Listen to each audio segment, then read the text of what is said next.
Всем привет, это «Хроники войны» с Татьяной Поповой. И сегодня у нас опять беседа с Игорем Саликовым, экс-офицером армии РФ, экс-инструктором группы «Вагнер», отказавшегося от братоубийственной войны и переехавший сейчас в Европу.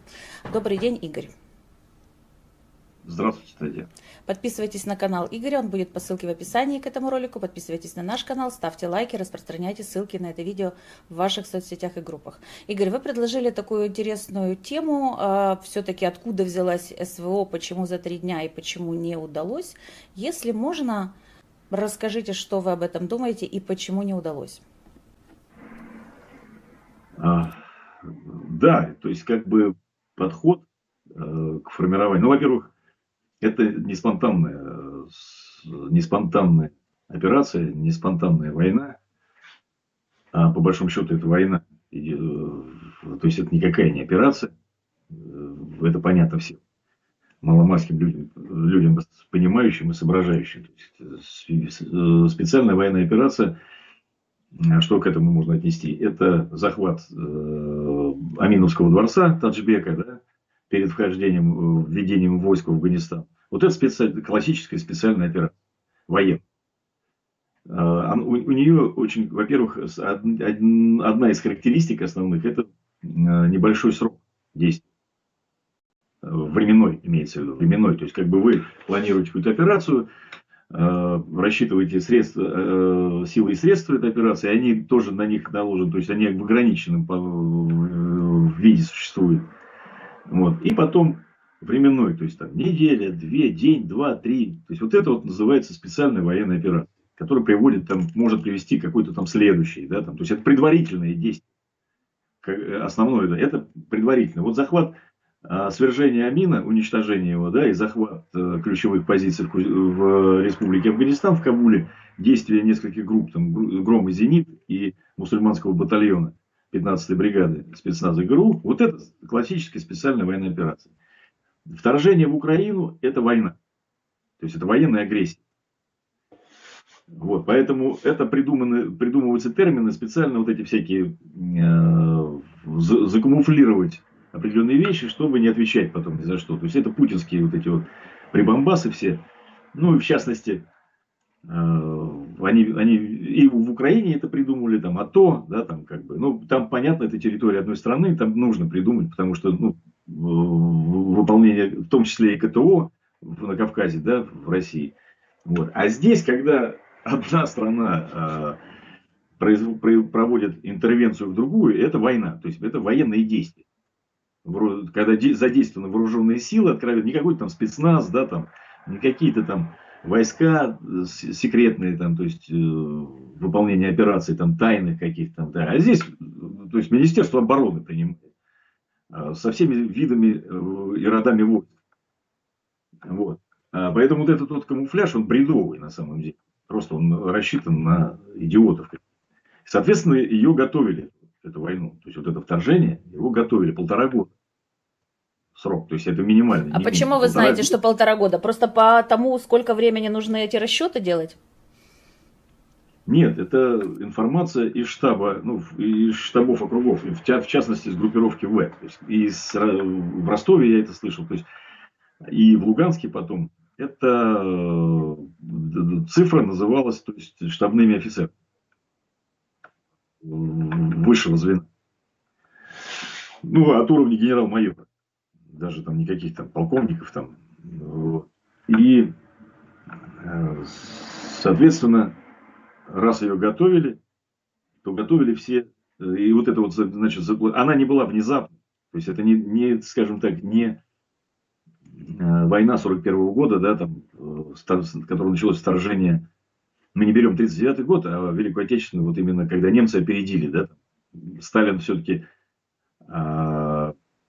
если, кстати, и ну, не безосновательно верить расчетам и анализу Виктора Суворова, то все вещи указывают, что да, подготовка велась, конечно, к войне, но она велась к наступательной войне. А это две разные вещи. Абсолютно разные. Мы сейчас к этому вернемся чуть попозже. Про южную группировку, которая вторгалась с юга. То есть в сторону Одессы и Николаева. Давайте перед тем, как мы перейдем к этим группировкам В, З, и, кстати, была еще группировка О, ну, я видела, во всяком случае, букву О на некоторых танках. Если можно, вы еще мне сказали, что не заработала ставка на деньги. Что вы имеете в виду? Что должны были подкупить руководство или каких-то... Ну, вот как херсонского-то СБУшника главного подкупили, и, собственно, благодаря этому смогли окружить Мариуполь потом. Но в остальных регионах почему-то это не сработало. Почему? Ну, я вижу в этом, что ну, первое качество, в смысле, первая причина – это то, что деньги тратились, там кто-то подкупался, кто-то нет, но в отчетах писалось, что все идет по плану. Вот это вот основная вещь, что кругом воровство, ложь и очковтирательство. Это, кстати, сыграло на пользу Украине. Что в российской всей вот этой вот петрушке, вот этой вот военной иерархии, там и в Министерстве обороны, в частности, и в Генеральном штабе, и вот в этой всей шойгувской теме, там сплошное воровство и очковтирательство. Вся система построена на том, что как говорится, не быть, а казаться. Знаете, такой вот термин.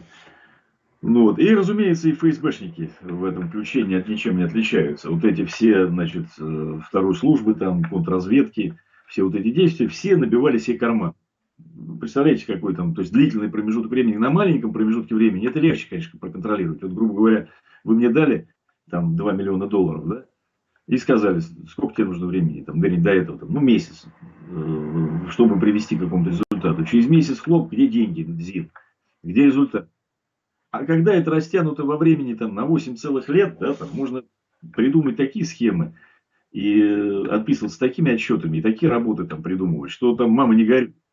Вот. Почему тот же Патрушев-то был против этого вторжения? Потому что все понимали, что сущность дела лучше дальше продолжать. То есть, по большому счету, Патрушев, он был против, и Герасимов, кстати, они были против этого, но они не осмелились, то есть, это не смогли создать такую на тот момент группировку, чтобы она убедила там Путина не делать этого.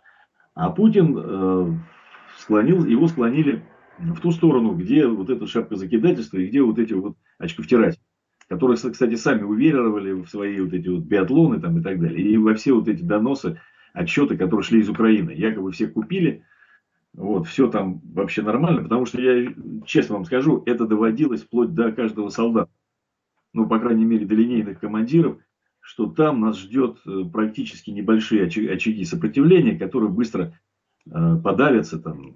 И в основном это все ориентировалось на подавление вот этих каких-то выступлений. Причем ментов там шло очень в колоннах много. Вот с дубинками там и так далее. У них даже оружие кедров вот этих, не у всех они были. Вот. И вот, пожалуй, вот этот самый основной момент, что я имел в виду, что деньги не сработали. Потому что играл такой, там Путину в его бункер, там в Кремль таскали варианты, что вот смотрите, у американцев же получилось там подкупить Саддама, да? Саддам Хусейна, его окружение, в смысле. Оставить его без командиров высшего звена, без поддержки приближенных там и так далее. То есть с ним остались там редко. То есть, а даже в его герой войны там с Ираном то же самое купился. Вот. И практически вся их линия там обороны в районе Басры, Шат-аль-Араба вот этого, где англичане и отдел 15-й корпус американцев наступали, они высадились, то есть практически иракские солдаты, иракские военные отступили за неимением тылового обеспечения. То есть они с этих линий, там была очень, я был там на той линии, она была подготовлена очень здорово. Если бы они сражались и не было бы вот этой вот, скажем так, денежного процесса подкупа, то высадка в Умкасле вряд ли так успешно прошла. Вот, и вообще прошла бы она там. Скорее всего, это не продлилось бы там вся война. Вся война-то там у них продлилась практически, вот эта активная фаза 2 недели. И они уже в Багдаде были. Может, чуть побольше, там, если мне память не изменяет. Потом началось там, да. Здесь еще речь еще идет о том, что помимо вторжения нужно же еще удерживать провинции, территории там, и так далее. То есть гражданскую войну никто же не отменит никогда. И, ну, я имею в виду не гражданскую войну, а повстанческие движения, то есть партизанские вещи. А эти вообще об этом не думали. То есть я вам могу честно вот, сказать, как на духу и с уверенностью, что у любого вот до уровня, скажем так, до уровня понимания там, майора, подполковника, даже, я уж не знаю, там выше, то есть у всех возникал сразу вопрос, а что дальше-то, даже если хорошо вот это получится. Поэтому ответ был простой, да там люди ждут.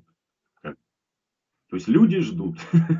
Потому что реально все знают уже даже из опыта советской всей вот войны в Афганистане и так далее, что зайти, ведь советские войска зашли классически, захватили все провинции. То есть поддержали правительство, то, которое там необходимо, там, и так далее. Но потом вверглись почти на 10 лет в полномасштабную практическую войну. Там в некоторых провинциях вообще там шли, это самое, маджахеды наступали там на конях, на еще что-то. То есть были атаки такого плана там. И, то есть как бы любой военный всегда после того, когда ему говорят о таких, что возможно такие приказы, тут же возникает вопрос, а что дальше? Хорошо, военные могут зайти, установить власть, перекрыть, сколько это будет военный режим длиться, да, там, это же затраты такие, что будь здоров. Так даже не сама боевая операция военная, она потом растягивается и превращается во что. То есть, как бы, вот. И на эти вопросы ответов не было у этих людей. А почему они не думали об этом, вот о том, что может быть сопротивление, что они будут делать там с партизанскими отрядами? Но ведь, условно говоря, даже если бы им удалось продвинуться дальше, все равно бы партизаны, ну, как сейчас в Херсонской области, в Мелитополе, да, там, ну, я имею в виду на оккупированных территориях, там же партизаны работают, даже в Донецкой, в Луганской области партизаны еще какие-то есть. И оно бы было бы еще сильнее, конечно, и подоплека была бы. Тайные операции всегда легче поддерживать тем же, там, ну, к примеру, здесь взять Запад, НАТО, там, как они маджахедов поддерживали, семерку эту пакистанскую там, и так далее. Стингеры, да, стингерами. Вот. Они же нам тоже в начале войны собирались только стингеры передавать, помните, да? Что мы должны были тоже тут, как маджахеды, по лесам бегать. У вас гор нету, да. Ну, дело не в этом. У нас есть леса, но просто абсурдно, если люди умеют управлять хаймерсами и патриотами, давать им стингеры. Ну, понимаете, да, разницу между маджахедами и украинскими там военными. Согласен. Суть-то не в этом даже. Оружие это всегда можно достать. Здесь речь идет о том, что о духе человека. Да? Воюет. Оружие это средство, а силы сами здесь важнее. То есть можно там, грубо говоря, с перочинным ножичком резать там, в день по паре-тройку солдат, которые будут там. Ну, то есть, как бы основы партизанской войны, они хорошо известны. И в том числе даже вермахт, который был как слоеный пирог, напичкан всякими подразделениями СС и специальными тыловыми обеспечениями егерскими, не смог против партизан выстаивать. То есть, как бы это есть книжки, написанные многими людьми умными, да, там, о партизанском движении, и в том числе это все изучается. И не только у нас, а и за границей там, и так далее. А здесь я вижу, сработали вот эти лекала, которые подсунули ну, наитемнейшему вот этому. Это про Венгрию и Чехословакию. То есть там-то получилось. Вот смотрите. То есть там, а здесь, в принципе, то есть подали на таком блюде это все, что кругом развеялся вот этот бриллиантовый дым вот в этом Кремле у Путина. То есть там вот эти люди, которые хапали большие деньги, они научились за эти 8 лет хорошо подавать. Сначала первые годы не так это важно как бы получалось, а потом все, то есть рука набита, подавалась вся вот эта петрушка, и принята была доктрина, что да, сейчас подождем. Ведь если бы это все сразу бы они сделали, что получилось? Ну, потеряли бы они денежку. То есть они не были еще уверены, понимаете, что там Запад, как он поведет себя. Вот, что будет, отнимут ли деньги, они еще не попрятали свои там оттуда. Не сделали многих там шагов, которые необходимы были. Потому что если бы это сразу, то пал бы Мариуполь. И я думаю, чтобы если вооруженное вторжение было в Одессу в то время, я думаю, что Юго-Восток пал весь. Вот. Но я там с КГБшником с одним разговаривал, ну, я имею в виду с ФСБшником, который с нашими кураторами там. А он говорил, что они были, ну, как бы, причина не вот этих всех Минсков, да, и каким-то образом уйти от того, во что Гиркин там и Малафеевы, вот эти вот все, кто, скажем так, организаторы этого всего, скажем так, с правой стороны вот этого правого движения, они центристов проиграли левым в силу того, что левые доказали центру, что это приведет к катастрофе. Тогда тоже. Потому что народ, Сумы, там была информация, что север даже весь подкиевский, вот эти, они не, ну, как бы, никто не будет там никаких восстаний делать. То есть изначально, потому что была основа такая, что, ну, как минимум 80% территории центров, да, больших областей, дистриктов Украины должны были вот такие вот как бы быть захваченными и иметь какую-то подоплеку, поддержку у местного населения. Пусть там из уголовников, еще что-то там, какие-то должны были вот эти быть группы поддержки, на которые первое время, потом это, понятное дело, все можно зачистить, но на первое время они обязательно нужны, а их не нашлось. Это вы имеете в Поэтому виду в 2014 году, когда вот тогда все начиналось? Да, поэтому отказались. Потом они стали готовить вот эту вот, значит, петрушку. И она была очень выгодна, потому что сами те, кто ее готовил и рисовал все вот эти проекты, они не собирались этого делать. Понимаете, в чем дело? То есть, и так было все хорошо. Выписываются деньги, там, бабки выплатят, там, всех они подкупают, там, на самом деле, они сами, ну, кого-то подкупают, понятно, есть какая-то группа, нужно же ее показывать, в частности, этот ваш, как его, там, которого потом вы обменяли. Медведчук, там вообще миллиарды шли, да. Да. Вот. Поэтому всем было хорошо. А тут вдруг бац, как говорится, и вторая смена. И надо, правда, что-то, уже ж не соскочишь. Ну, мы же в работу провели, да, там, она вот такая, да. Ну, значит, надо все вторгаться. Ну, то есть им приходилось, Вот из-за того, что они разокрали все то, что с 14 или даже до 14 года выделялось, им пришлось в 22-м рассказывать в докладах, что да, все нормальненько, Владимир Владимирович, вы только зайдите, там все за вас. Там работа проведена, все вас ждут прям. 20, да, это было в 21-м. То есть, когда началось, отмашка была дана вообще, вот, пандемия показала, что Запад славил, ну, как бы картина такая, что все вот это вот. И определенные ястребы, конечно, там есть, потому что кто-то там, ну, некоторые товарищи там Путина, они подталкивали, ну, Вова, Ну и надо, плюс у него было же пора. ограниченное общение во время пандемии, если я не ошибаюсь. Он общался там с какими-то буквально с избранными людьми, там начал что-то цитировать Ильина после этого, вот совсем таких сумасшедших русских фашистов. Да. Ну, он либо свихнул, там, тоже здесь, как бы, понятно, что элементы деменции у людей начинаются у всех по-разному, но так или иначе, хотя не такой уж он и старый, как говорят, там, ну, 72 года ему там, да, Путину. Но факт то, что здесь играет роль короля, делает его свит. И здесь вы правы, что вот этот вот маленький доступ к телу, он привел к определенным иллюзиям. То есть правду туда донести. То есть тот, кто говорил правду, даже из каких-то там, скажем так, уважаемых людей, ну, в определенных кругах, знаете, как больших и малых театров, вот, они в очередь становились в конец. То есть его там вроде как вообще-то выпихнуть не могут, ну вот ты жди, и можно было годами. А бывало так, что эта информация-то, она оперативного значения, то есть ее нужно доносить вовремя, как, знаете, как сыр же с молоком не поставишь там, он испортится. Вот, не поставишь в большую очередь. А здесь вот именно вот это вот, и все люди понимали через это время, даже те, которые, может быть, и хотели во всем разобраться, там, создать что-то хорошее там, и так далее. Но если у тебя нет волосатой руки, нету определенных, ты в этой пищевой цепочке обычный, грубо говоря, гражданин, ну, даже если у тебя погоны там какие-то большие, но ты не в этой вот коррупционной общей схеме вот этих всех вещей, то у тебя нету шансов там что-то. Ты должен подыгрывать и играть в общем режиме под всех. Ну, вот это, который тебе музыку, которую заказывают более серьезные люди, там, по их понятиям, то есть из клана. Вот, собственно, почему так все и получилось. Потому что, если бы, во-первых, если бы в Министерстве обороны были бы военные люди, то они бы очень, вернее, они там, конечно же, есть, но если бы доминировало это, то войну не начинают, когда у тебя нет авиации.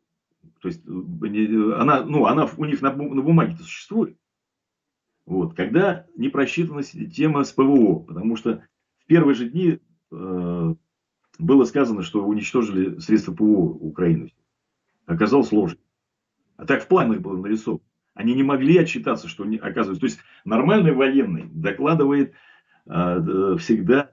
Это же просчет такой же был и у Сталина. Ведь Сталину тоже боялись. Ну, слушайте, извините, я скажу все-таки, что они стационарное ПВО практически все уничтожили. Вот то, что стояло и то, что не могло двигаться, его действительно в первые дни, я сама была свидетелем, 24-го в 6 утра я возвращалась из Киева за город, чтобы забрать ребенка, и прямо передо мной прилетело в стационарное ПВО, там такой огненный стол был метров 7. Ну, вот, я просто это видела своими глазами. И я потом разговаривала с нашими военными, и они мне сказали: Тань, ну, это был уже там, конечно, май, наверное. Они говорят: Тань, там на месте нашего стационарного ПВО просто дырки в земле. Вот. А то, что, конечно, могли передвинуть, но мы же в прошлом эфире с вами, кстати, выкладывали даже документы, которые потом «Украинская правда» опубликовала, где планы России там, на 21 февраля полностью были известны нашим. Конечно, они передвинули. Все, что смогли, все передвинули. Я сейчас говорю о том, что не о глобальном уничтожении. То есть глобальное уничтожение — это когда спокойно летчики работают. Вот штурмовая авиация, она работает в глубине. Да, для развития наступления, для атак эффективных, нужно, чтобы штурмовая авиация спокойно работала на дальности определенной, то есть в глубине оперативной обороны противника. А этого, почему так долго все происходило? Потому что они-то рассчитывали, действительно это можно было за 3 дня сделать, если бы все сработало, если бы сработали подкупы, которые они сделали, если бы действительно могли уничтожить все ПВО, и если бы украинская армия не сопротивлялась. Всего 3 пункта, которые им помешали. Да, они рассчитывали, что сопротивления фактически не будет, что все разбегутся, высадка десанта даст захват плацдарма, и оттуда потом будет, значит, можно развивать наступление, уже колоннами там заходить. Киев, свержение. То есть задача северного вторжения, с северной стороны, это захват города, да, и смена правительства. То есть столицы. Решение управления. И, соответственно, даже те потом какие-то очаги сопротивления в регионах, в дистриктах там, юга, да, там, юго-востока, с востока там, это уже детали. Да, потом самое главное здесь провозгласить, пошли бы там телевизионные репортажи, парад, снимки благодарных украинцев, киевлян, которые там с флагами где-нибудь стояли там и так далее. Вот. Ну, такой был сюжет, сценарий. Вот. А украинцев вы показывали, даже если какие-то сопротивления, как бандитов, там, которые там остались где-то, там, очаговое сопротивление. Там. И тут бы развернулась там пропаганда уж вообще. Там. То есть, она бы тогда не со звериным оскалом, как сейчас была, а она была бы, конечно, там в силу... как в Чечне, как в Чечне было бы все, условно говоря. Да, да. Был бы чеченский сценарий. Лекалы, которые они мусолил, видимо, этим своими ручками там Путин, это были 68-й год, значит, Чехословакия и 53-й год Венгрия. Но они не учли, что та же Чехословакия, почему все получилось? Потому что там ГДР рядом. И в основном все подавление сделали немцы. То есть они действовали оперативно, жестко, они близко. А весь этот десант и то, что там Советский Союз прислал, по большому счету, протяни они еще резину, не так. Потом они там начали. Но основное подавление вот этого самого вооруженного мятежа, это немцы все сделали. То есть, у Советского Союза был союзник. В данном случае союзник Белоруссии — это такой то, что он, предоставил свой плацдарм, там оттуда наносить удары, самолеты туда разместили они, и так далее. Это большой проигрыш, что они взяли за лекало неработающую тему, вообще не работающую. В частности, количество летчиков, которые, то есть помимо самолетов нужны еще летчики. А летный состав в современной России, сейчас он вообще в плачевном состоянии, кстати. Он и не был, в принципе. То есть у летчиков в советской армии, в российской армии считается летчик, который в год имеет 80 часов налета. Можете представить? А в НАТО стандарт 300. Это самый минимум. То есть 300 это летчик стандарт. А у нас асы 80 часов налета. Так этих уже летчиков сейчас уже тоже нет. И они боятся, почему залетать глубоко там и так далее. А без этого ты войну не выиграешь никак. То есть мясо ты можешь поставить, то сколько хочешь, конечно, пехоты. Ну, ресурса-то человеческого в России его никогда не считали, его много, да. И то сейчас, по-моему, тоже стало уже здесь задулся. Но войну без авиации ты сейчас современную никоим боком не выиграешь, потому что это взаимоподдерживающие вещи. Воздух и земля. Понятное дело, что пока пехотинец не зайдет, или гусеница танка там не заедет куда-то, территория не занята. Но и без воздуха-то она туда не заедет и не зайдет. Поэтому нужны летчики, а их нет. Они в дефиците в большом. Мобилизовать их неоткуда. Как, например, если брать ресурс Соединенных Штатов Америки. У них там каждый второй человек или каждый третий, даже на гражданке, это летчики. Причем с военной подготовкой и так далее. Они все, если там будет война, и нужен мобилизационный ресурс, там дикий, огроменный там, в авиации. У них самое большое количество палубных летчиков. Это другой класс вообще. И с кем они воевать? Вот это крики там с НАТО они воюют. Вот просто бред. Вот даже любого человека возьми, который даже около Генштаба, этого, Академии Генштаба походил. Просто там где-нибудь. А он эти все вещи знает. А каких там визгов, там, что они кого-то победят, или это самое? Нет, мы помним это письмо офицерского собрания, да, подписанное Ивашовым, и потом я помню выступление или даже текст Ходоренко, который, ну, по-моему, официальный спикер, практически официальный спикер Генштаба, где они говорили, ни в коем случае нельзя начинать войну, потому это все совсем непросто, никакие не 3 дня, все будет сложно и так далее. Я так понимаю, что по-другому они пробиться не могли к солнцеликому, так сказать, поэтому печатались в прессе свои мнения. Ну, конечно, здесь это было нормальному человеку понятно, что это будет трагедия, в первую очередь, понятно для украинского, но это и основное это для России, российского народа. Они же, здесь еще основной момент какой, они планировали не задействовать, то есть не хотели ни мобилизации. Путин ни в коем случае для вот этого вот как бы глубинного, скажем, народа, хотя глубинный народ здесь не приемлем, именно для столичного народа. Ведь это все самое главное. Путин очень боится его вот эта вот клика мафиозная. Она боится, на чем она стоит? Она стоит на столичном народе. То есть, если в столицах, в больших городах все ровно, они живут так же, как жили. Ведь Россия это и не единая, это не нация, да? Это не такого народа-то и нет. Того, как вот не было советского народа, как выяснилось, да? Так же и российского никакого народа нет. Все сами по себе. И при этом еще столичные жители, они хрен ложили на там, вот этот глубинный народ, да, там, глупый и обездоленный, там, без образования он сейчас там. Вот этих бурят, которые там не знают, что такое туалет, там, да, там, и так далее. Поэтому шойгувская затея была, это вот эти буряты, потому что когда мы шли, я вам честно могу сказать, это такое ощущение, что орда монгольская наступала. Вот кругом буряты эти были. Вот, то есть он уничтожил тувинцев, бурятов, там у них мужиков, по-моему, не осталось. Вот, но был расчет на то, что вот эти они с бубнами, с шаманами, там со своими, он там какие-то заклинания там, видимо, сказал, там, и должны были победить. Путин очень верил вот в эту всю фигню, не зря он его там в тайгу возил, они там, значит, корни какие-то заваривали, там обряды совершали, спали там в обнимку где-то там в шалаше. И все вроде складывалось в такую вот, как бы, ну, выглядело все на бумаге, все как бы понятно, естественно, что а как может, какая-то Украина, да, действительно, а как чего. И, видимо, все-таки с Западом была договоренность с определенными кругами, что хрен бы с вами, но единственное, что, видимо, на Западе, знаете, как сказали, если вы там в течение 2 недель это решите, так, чтобы было бум-бум, нам, в принципе, на это все плевать. Я думаю, что Запад там немножко не так сделал. Они, знаете, они же всегда говорят такими недомолвками, они никогда прям, ну, бывает иногда, когда американцы очень жестко высказываются, но, например, британцы, они стараются так, ну, не делайте этого, это не хорошая идея, это плохая идея. И все, да, как это понять, там, особенно если это доклад докладу, да, вот он читает где-то там в докладе, и британский посол или там британский премьер-министр сказал, не стоит этого делать, да, ну, это разные вещи. Скажите, давайте тогда вернемся, если можно, к группировке В, ее причины поражения, военные, политико-организационные.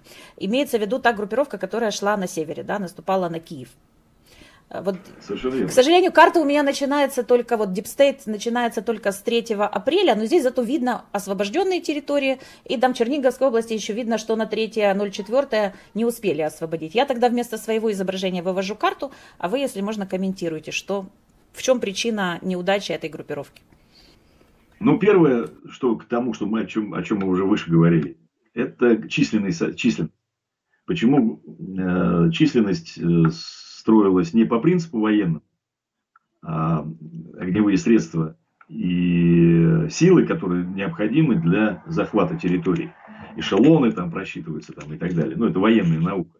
Какие должны быть там группировки в этом участвовать, как строятся там фронта, не фронта. Там, в данном случае наступали с тех позиций, которые по ключевым городам, по дорогам, потому что, ну, всегда наступает. В лесу-то нет смысла наступать где-то, да, там захватывать сторожку лесника какой-то. Это уже потом начинаются там оперативно-тактические действия, там, охватов там, и так далее, каких-то группировок.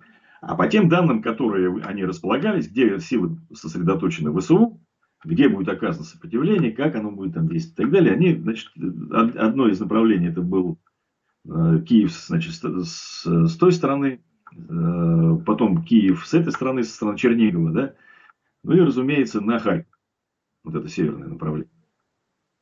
Вот, и в данном случае не удалось ни то, ни другое, ни пятое, ни десятое, потому что малочисленная группировка, 30 тысяч, для этого очень мало. Все знают, что хотя бы в 3 раза должны превышать наступающие силы обороняющиеся. Вот, и иметь резерв. Плюс, я не знаю, честно говоря, кто строил эти планы, с западной стороны, с запада.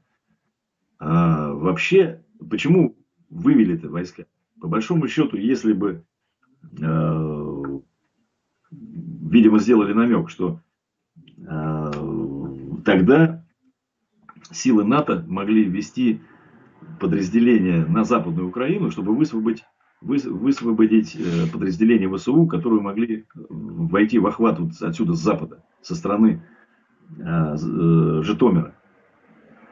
Потому что если взять 41 год, когда вторгался Гитлер, он наступал гораздо мощнее. У него там 39 армий было. Вот. Плюс 2 эшелона подразделений, которые шли с запада, то есть уже Украина была захвачена, да, то есть они подтягивали как стеной, они, как получалось, наступали на Киев буквой Г. Да, такой, сверху. извините, я просто хотела отметить, что вот даже этот квадрат только на правом берегу Киевской области, да, то есть, условно говоря, с правого берега, он уже, общая его площадь 322 километра, ну, я имею в виду углы, то есть, а, соответственно, площадь еще больше, да, там, ну, условно, там, 50 километров, да, на 60 километров, то есть это огромная площадь. И там вы говорите, то есть это даже не все 30 тысяч находились здесь. Сейчас 30-тысячной группировки находилась на левом берегу, которая с Чернигова шла, правильно? Да, но это вообще непонятно. Причем, вы знаете, да, они же в Черниговской области вообще только в основном на трассах были. Вот, например, там был военный городок, Ичня называется. Там даже когда-то взрывали боеприпасы в каком-то году. Вот эти Мишкины Чипига, они там умудрились взорвать боеприпасы. Так вот, в Ичню не зашли. В военный городок не зашли русские. Вот называется, они контролировали Черниговскую область. Как это так можно контролировать? Да, они ее не контролировали, потому что у меня товарищ, мой там сослуживец, он как раз был в группе, которая на Чернигов, они должны были Чернигов брать, да, и на Харьков потом, это как для оперативного развития потом. Под Харьковом же тоже они там встали, то есть в это самое, и первая танковая там устряла там и так далее. При нас, значит, первая танковая шла по лесам, раскидывалась там, тоже непонятно, там наступление какое-то, их там выстроили в эту самую, в линию, растащили. Уже давно понятно, что точно так же проиграли в свое время, такая тактика проиграла в 1941 году. Немцы малочисленными группами, железными кулаками просто разрезали дивизии, лишали их управления. Именно то есть танковыми вот этими клиньями. Извините, а я хотела вас спросить, ну вот я смотрю, до первой точки оккупации, где была реально российская армия в Киевской области на правом берегу, до Житомира 81 километр. Но а зачем нужно было заходить в Житомир, если в принципе все равно смогли же выйти на Житомирскую трассу? Да, там не глубоко углубиться, условно говоря, там зашли от Житомирской трассы на юг, ну, сейчас скажу, на сколько километров. Где-то километров, я так вижу, ну, максимум на 5, это в районе Матыжина. Вот, на 5 километров, да, как раз вот показывает 5 километров. Зачем нужно было такой большой охват делать? Аж целый Житомир брать? Почему?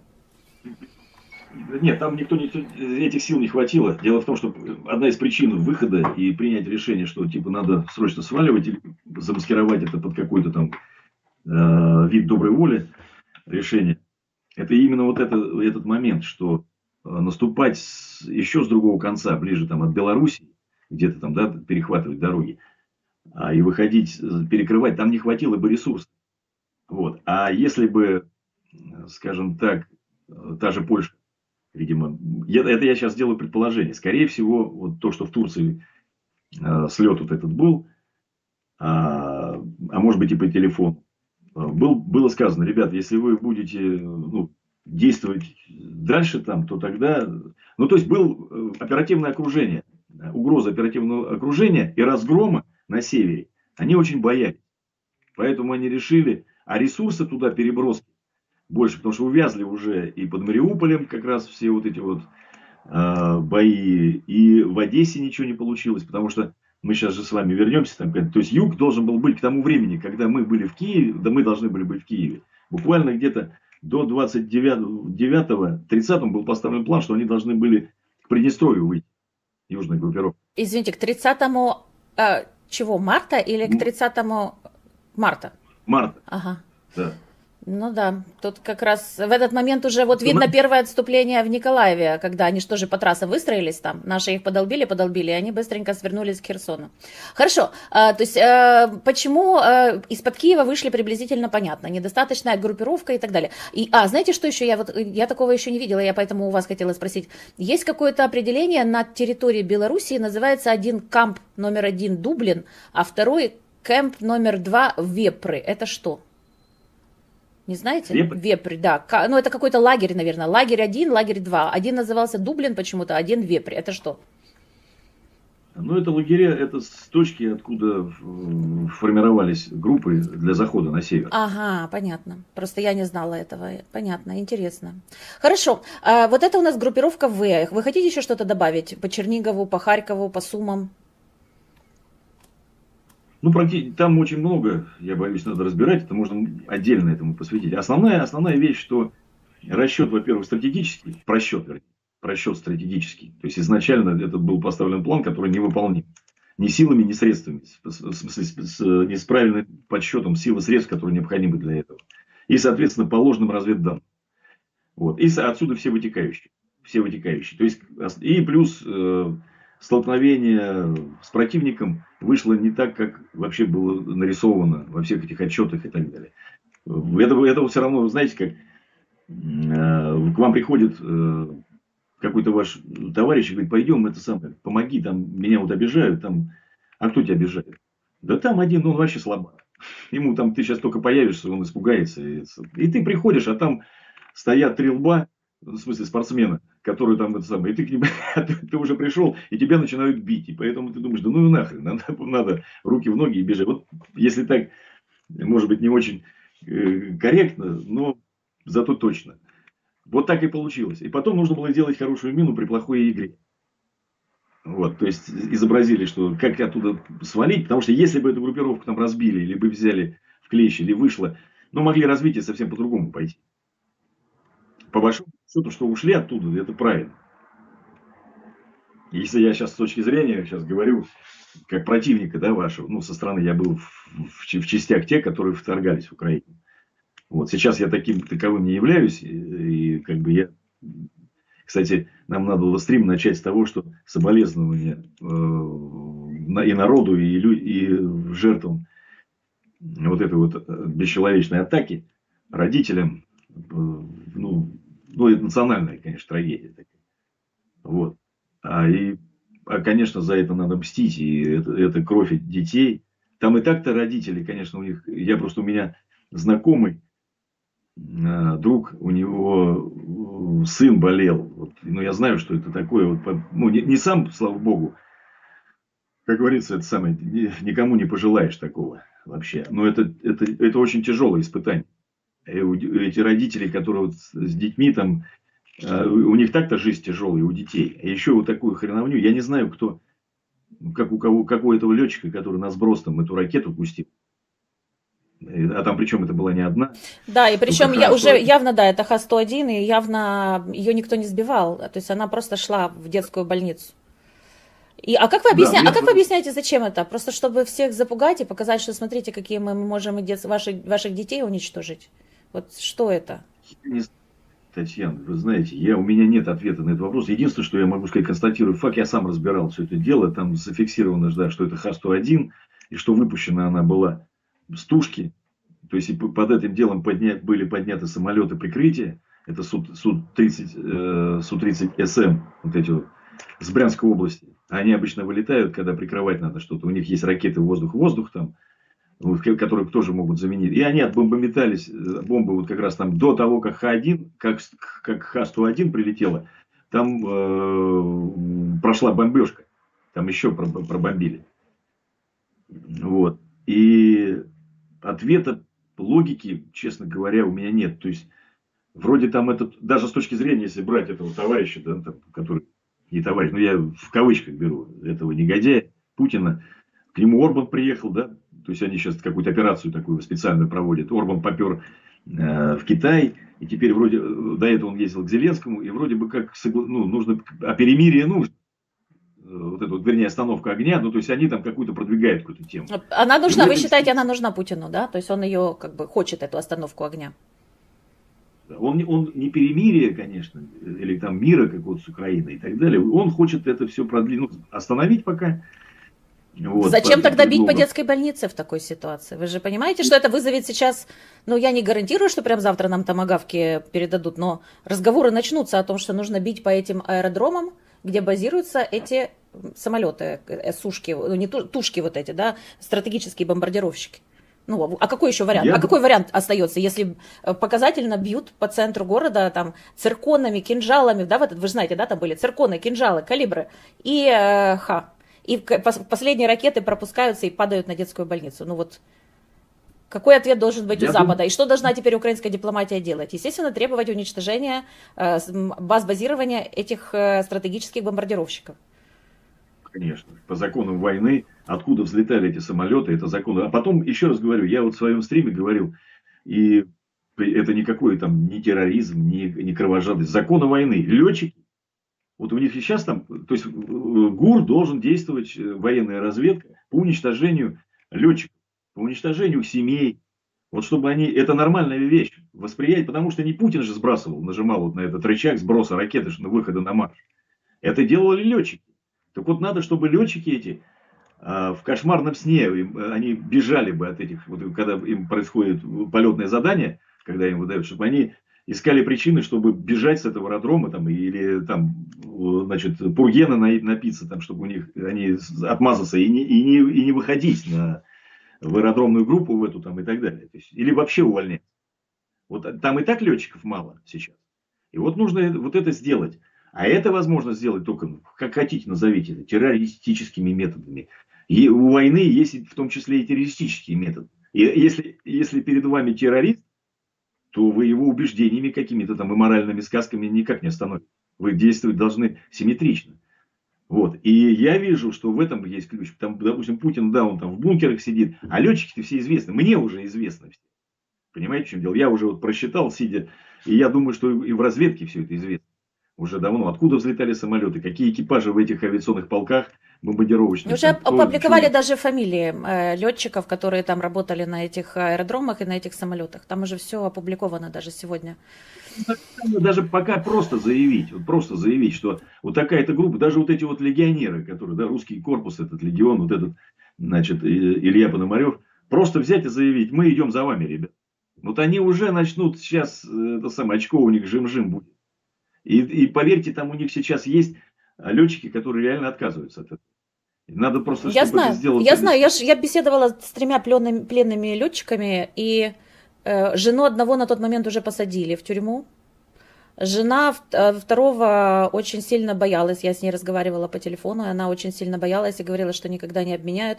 Вы не представляете, что здесь происходит, как здесь все сложно. Мы даже не можем выйти с плакатом под нашу военную часть, что уже просто садят жен летчиков. Поэтому там не все так Ну, просто, там у них непростая ситуация. Их могут заставлять, просто пытая их родственников. согласен, но это не умаляет вещи того, что ты убиваешь. Это, знаете, как Чикатило тоже можно было оправдать. Нет, да, и просто Сказать, ну, почему ты не сбросишь эту ракету где-то в чистом поле? Сбрось ее в чистом поле. Но в конце концов, неужели тебе сложно? Скажи, что ну вот у вас ракеты старые там. Ну, в конце концов. Зачем нужно отправлять в центр города? Ты же понимаешь, что военных заводов, работающих реально в центре города, нет. Они или под землей, или где-то спрятаны на Западной Украине, или вообще в Европе. По центру города, они, что бы ты ни ударил, ты все равно попадешь в какой-нибудь детский сад, жилой сектор, роддом. Они потом после обеда попали, кстати, еще на левом берегу. Вот зачем ты кидаешь ракеты в центр городов? Да в чистом поле сбрось ее и все. Непонятно. Для ну, меня загадка. во-первых, это нужно для этого какое-то гражданское мужество, свою точку. А в основном сейчас, да, это, понятное дело, применяется вот такой момент, что шантажа, выполняя задачу, станешь героем. Просто дураку сейчас надо, это самое, дураку понятно, что ну кому вот эти фитюльки, вот эти герои России сейчас, ну, что такое солдат, да, там, военный? Это человек, который служит своей стране ради наград, ради, ну, как бы, это у военного что? Почет, деньги и слава. Всегда было. Наемных армий, там, республиканских, каких угодно. Это, как бы, солдата, такая его вот суть военного человека, это фанфары, мундир, порох, там. Война это элемент, где можно отличиться, да, там, быстро продвинуться по службе, показать себя, но в ней должна быть мораль. А без морали военный, он, ну, он как бы, за что он воюет? То есть он должен понимать, за что там. Раньше у царей, вот эти сейчас нам про скрепы, там они рассказывают, не получилось у Путина вот эта вся херня, понимаете, в чем дело? Дело в том, что даже при царях, вот этих Романовых, ну хотя бы была идеология вот этого царского двора, там, отечества, там, царь там, и так далее. И тоже это все крякнуло в конце концов, когда народ уже, мы знаем про 17-й год, да, и до сих пор это все аукается, и все вот эти причины всех наших бед и несчастий, это не развал, что это империя все существует. Вот мне кажется, здесь правы люди, которые говорят, что Невзоров, в частности, он рассказывает, что это все идет от империи. Вот империя римская, она развалилась, и народы зажили там. Каждое через какое-то время образовались вот эти все страны. Восточная вот эта вот гребаная Византия, она так и существует. Она в разных формах там обзывалась. Дело в том, что никакой советской власти не было, разумеется. То есть иллюзия, вот это люди, в том числе и я, ваш покорный слуга, я тоже заблуждался и думал, детство прошло в Советском Союзе, и было в нем много справедливости, и мы все об этом просто, ну, служили красному флагу, присягу давали, и как бы казалось, деды, война. Вот на этом этот негодяй сыграл во многом. Этот негодяй, понимаете? Вот эта вся его пропаганда левая, он сыграл на вот этих чувствах людей, которые просто хотели справедливости той, которая как бы все-таки нарисована как-то была в той стране. Вот. А сейчас нет ничего. Поэтому эти люди, либо они тупые, вот, а летчиков все-таки, извините меня, летчик стоит, чтобы его подготовить, это как самолет. То есть они одинаково соразмеримы в цене. Что вот самолет вы построили, там, вложили в него там 30 миллионов. Там, так и летчик, дело в том, что если на нем не будет летчика, то это куча железа там, и авионики там какой-то там маломальский. Там. Вот. Нужен еще летчик, хороший причем. А где его взять? Поэтому в основном там негодяи. Потому что нормальный пилот, конечно, ну, если в нем вот эта подоплека. Я могу сказать, в Советском Союзе офицеры не все соглашались. Это вот Рудской такой был, которого сбил, 2 раза сбивал пакистанский летчик. Там. Он там отбамбливался все по кишлакам. А многие летчики отказывались это делать в Афганистане. То есть, как бы мы не будем воевать, как бы, да, с врагом, но которого будем видеть там и так далее. То есть, была этика поведения. А сейчас же ее нет. Сейчас и в том же, допустим, ведь Россия никогда не вела таких войн. В Чечне это тоже все-таки не то. Все-таки там это самое, не такая война. Это, наверное, сопоставить то, что сейчас в Украине происходит, это вот с Великой Отечественной войной, да, фронта, вот этих всех вещей, где нужно уметь управлять там не только батальон такие, то есть как бы дивизиями, там, обеспечение всего вот этого прочего, то есть там фронта, там армии, фронты там и так далее. А даже Афганистан здесь ни в какую там тоже не сравнится. Но все традиции убиты, личный состав никто не бережет, этики никакой нет, поведения воина, да, там, вообще ничего. То есть, например, в том же, если мы возьмем афганскую войну, там была этика, там судили солдат за то, что они там с мирным населением как-то там, значит, где-то обошлись. То есть были военные преступления, тут же сами суды, все там весь в Ташкенте суд днем и ночью работает. Понимаете, в чем дело? А сейчас-то этого ни хрена нет. Скажите, а все, И о чем бы? вы сказали, что, извините, я перебью, просто нам уже нужно заканчивать, а мы даже про неудачу группировки в Казани поговорили. А в чем была там проблема с выходом к Приднестровью к 30 марта? Если коротко, то такие операции с моря, ну, я просто сейчас на уровне своих знаний, как бы скажу, там расчет вообще чисто стратегический. Во-первых, Черноморский военно-морской флот никогда не был заточен под наступательные действия. Никогда. Морская пехота практически это бутафория. Вот эта, которая там, ну, она никогда не проводила после Великой Отечественной войны, в которой тоже неудачи в основном были у десантов всегда с моря. То есть вся доктрина Черноморского военного флота, в том числе армейских развернутых корпусов и вообще при Советском Союзе. А за основу, еще раз говорю, в России ничего своего нет. Это бред вообще. Никакой там нет, никакого ситицентризма, никакой, это все шляпа. Все вот эти вот фиговый листочек, которым прикрыта глубочайшая финансовая дыра. И вот этими биатлонами там и так далее. И вся доктрина, все вот эти вещи, все лекала взяты с организационных штатных структур советской армии и военно-морского флота. Вот. Причем это еще ухудшилось, а не улучшилось.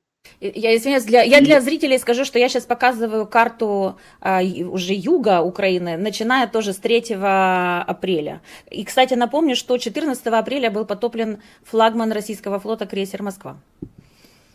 Да.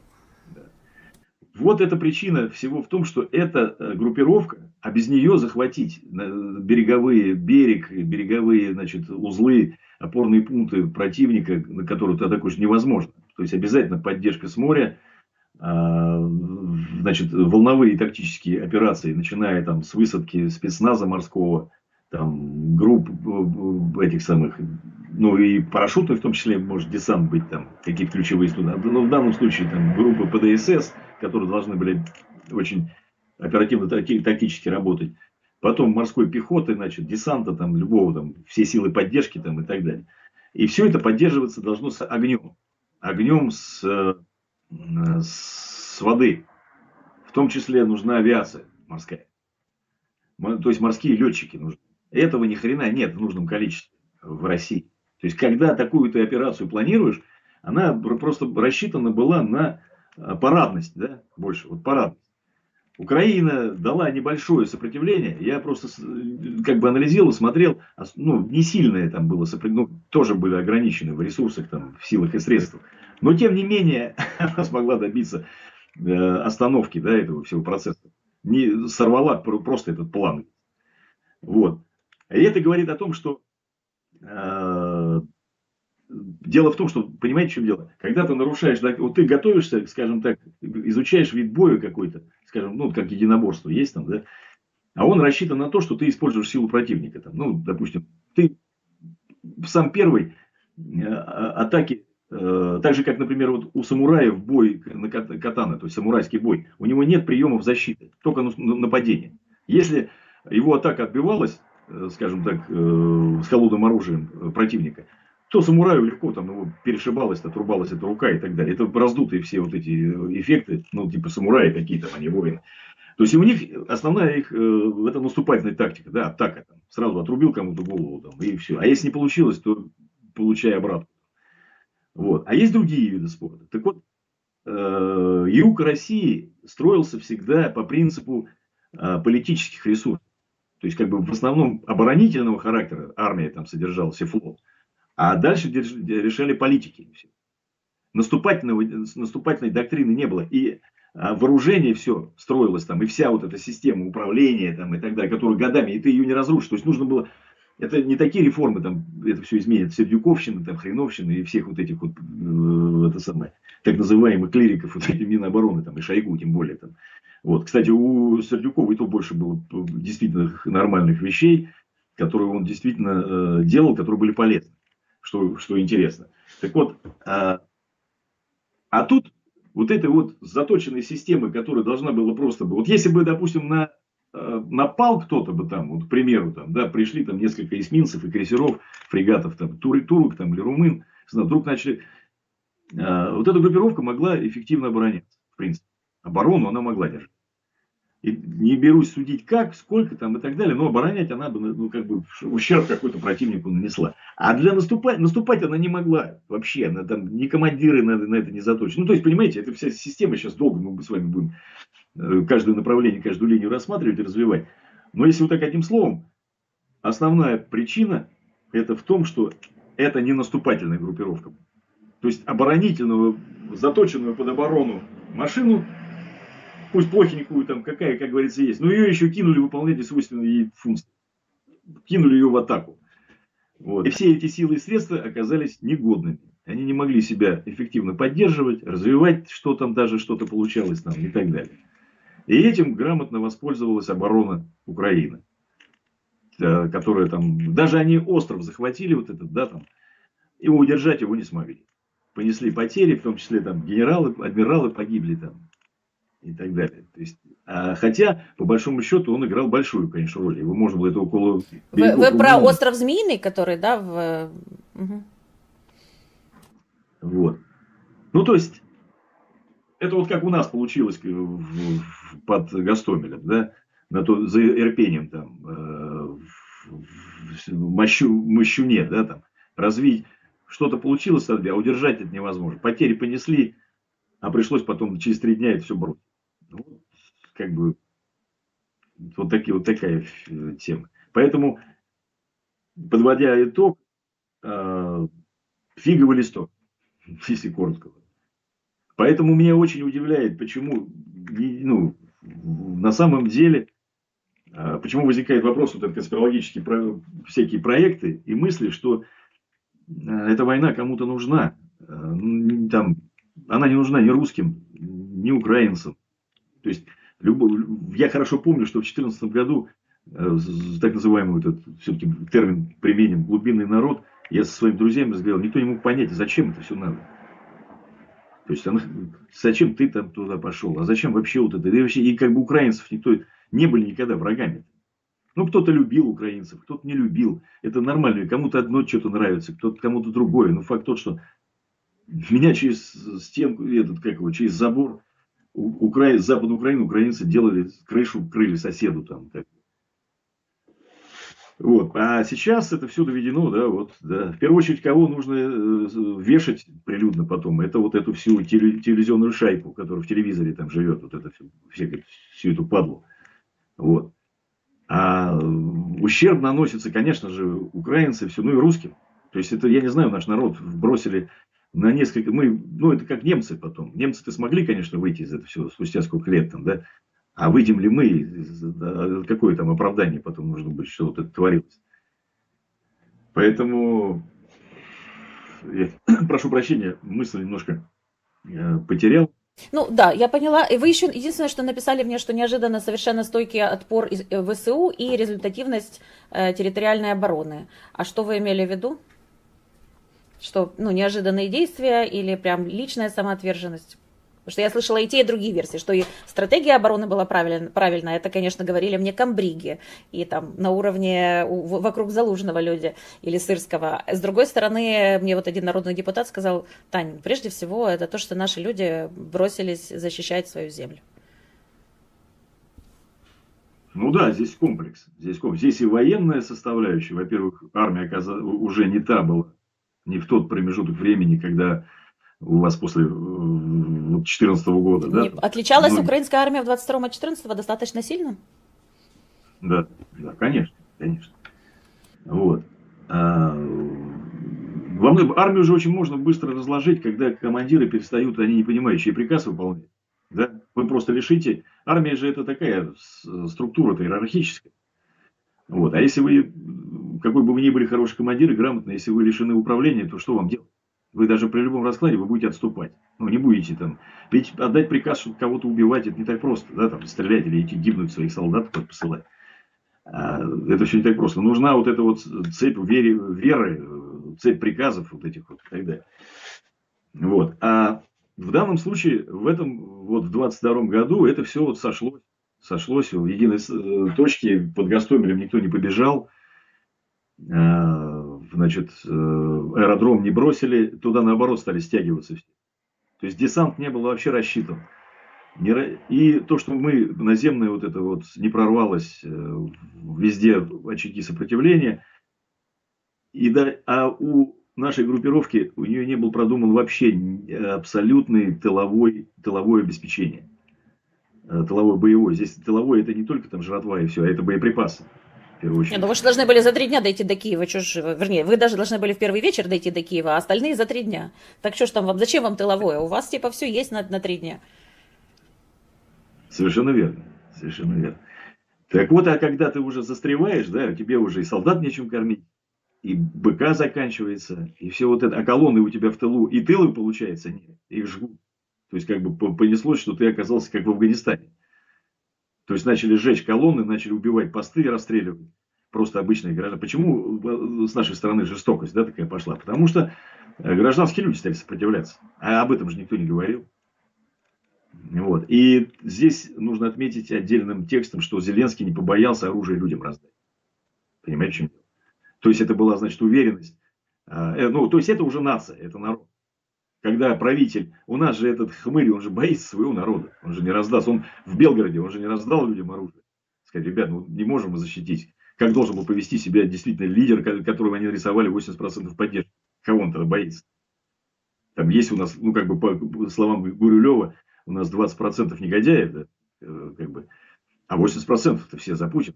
Так чего ж ты боишься, елки-моталки? Ни хрена. Вот. А Зеленский не побоялся и правильно сделал, потому что эти люди стали стрелять нам в спину. Они стали делать, они очень ущербно, и пошли джавелин, они стали взрывать колонны, жечь, вот эти тыловые, они не были прикрыты вообще ничем. То есть там 5 стрелков с винтовками, ну, разумеется, там действовали ДРГ, да, там какие-то военных пришлют, приходила группа, она обрастала гражданским населением, готовым сопротивляться. Вот. И этот партизанский отряд начинал эффективно работать в тылу. Все-таки, ну, условно назовем тыл, да. По большому счету он не был настоящим тылом, потому что не все населенные пункты были под контролем. Только те, которые вот в развязке и дороге, да, чтобы быстро проскочить. Вот это вот основные вещи, которые не учли, и на которые любая армия наткнется всегда. И если у тебя нет второго эшелона, нормально, или третьего еще, и ты ограничен в ресурсах, тут и суваться нечего. То есть надо, значит, решать дипломатическим путем. А напугать там... Расчет был просто, что напугаются. Что вы напугаете. Вот. Армада, железа много там, и так далее. Причем половина на сцепках жестких тащится. Там друг за другом. Там тыловики нажились на этом. Очень здорово. Вот, потому что на учения притащили всякой рухляди, которая уже списана была, да, там, а многое же разворовано. Война это всегда вариант такой, когда можно списать неучтенки всякие. И прикрыть свою задницу там еще одним, как бы, а где? И потом они начали ее взрывать еще. Здесь еще по статистике, что много техники, кстати, которая ломалась, падала, они потом ее минировали, взрывали и говорили, ну, как на потери боевые списывали. Вот. Не знаю, мне даже кажется, что, знаете, вот все, что написано в Суньцзы в самых первых страницах, все просто не исполнялось. Вот прям все шло, там, неправильные расчеты изначальные, командиры, которых ну, отдают странные, ну, я имею в виду от самого командования, да, который отдает странные приказы. Не было разброда и шатания внутри войска противника, да, то есть все вот просто, что написано, было абсолютно противоположно сделано. И почему-то рассчитывали на победу. Ну вот я вам могу пример привести просто вот наглядный, значит, э, генерал-майор, по-моему, он был, ну или полковник, или, ну, короче, после генерала, то есть группировка определенная, по-моему, начальник разведки какой-то одной из армий нашего направления, по-моему, пятой, он в пятой армии, да. Забыл его кликуху, мы его малыш прозвали, он там все время тусовался у штаба у Рязани. Там.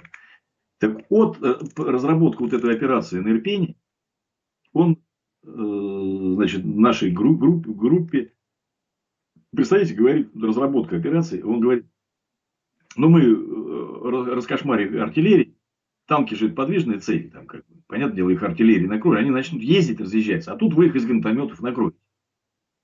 Вот. А у нас парень, значит, наш там один из командиров говорит, а чем мы их накроем? Ну, танк-то, вы ну, вблизи видели? Там? Он говорит, ну, семерки у вас есть, у нас нет семерки. Семерка это РПГ-7. Значит, у нас, говорит, осталось все, 2,26. Ну, танк можно подбить из РПГ-26. Это одноразовый. То есть РПГ-7 это многоразово использовать. То есть каждый выстрел ты заряжаешь его. Бах, еще можешь ставить. А есть одна выстрел и выбросил. Вот. И мухи. Ну, муха это 18-е, значит, они ты танком не подобьешь. Вот. Он говорит, ну хорошо, тогда вы что делаете? Они когда начнут ездить, там, маневрировать, у вас, говорит, ракетница есть? СШ-41, там 46. Ну да, говорит, есть ракетница у нас одна. Ну вот, вы, говорит, стреляете ракетницей, мы, говорит, увидим это сам, как целеуказатель, говорит, и мы будем туда покрутить. Вы, говорит, представляете, то есть с ракетницей на танк идти, что ли? Это говорит человек из генерального штаба. А что вы хотите дальше смотреть? То есть это человек, который, в принципе, стоял бы в вот этих оперативно-тактических разработках всяких, там, вот этих, пускай по ходу там, оперативных каких-то тут же решений там, и так далее. Вот это все. Они все были заняты тогда воровством, там, начали технику воровать, поняли, что вдруг оттуда сматываться придется. Все начали трактора, там, еще что-то там, у кого какие ресурсы были, возможность привлечения солдат, там, да, вот они все там перли на Белоруссию туда. Вот, так же, как из Херсона унитаза, там потом вот, как бы были показывали, да, то тогда по крупничку фуры, краны, ну, строительная техника, она дорогая. Вывозилось это все в Белоруссию, там, видимо, лепились какие-то документы, там, ну, может, не знаю, но это все генералитет делал.